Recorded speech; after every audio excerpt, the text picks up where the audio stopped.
Друзья, всем здравия. Попрошу вас досмотреть этот ролик до конца, так как все, что здесь будет сказано, оно очень важно для существования и для будущего нашего канала.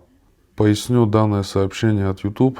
Смысл такой, что для всех пользователей РФ YouTube отключил рекламу. Соответственно, каналы, которые смотрят пользователи с территории РФ, получать выплаты от YouTube не будут. То есть, если на канале есть люди с других стран, за их просмотры YouTube будет платить.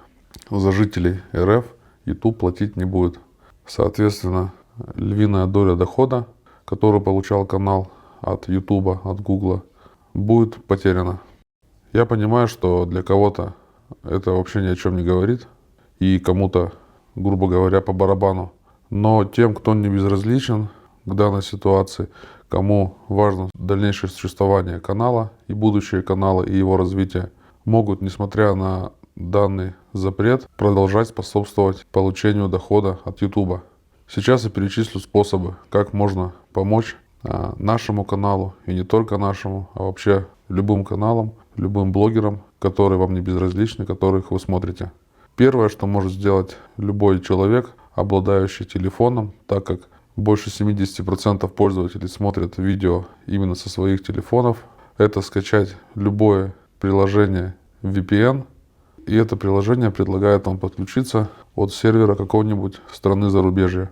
Рекомендую выбирать страны либо США, либо страны Европы, Германия, Франция, Великобритания, так как за эти просмотры YouTube платит больше, нежели за просмотры, например, Индии, Узбекистана, Казахстана и так далее.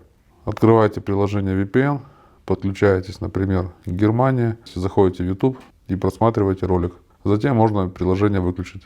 Это займет у вас 10-20 секунд, чтобы подключиться к другой стране и чтобы потом отключиться. Также VPN вам может помочь в пользовании теми приложениями, которые уже заблокированы. Facebook, Twitter и так далее. Как еще можно помочь каналу в развитии? Это кнопка «Спонсировать». У многих каналов, у многих блогеров под каждым видеороликом вы найдете кнопку «Спонсировать». Также на нашем канале она тоже имеется. Это второй способ.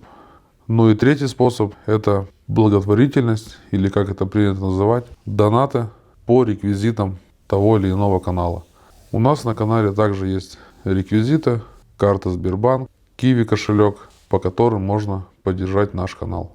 Все, друзья, всем спасибо за понимание, всем всех благ. Надеюсь, что скоро все наладится и все будет работать по-прежнему. Всем удачи!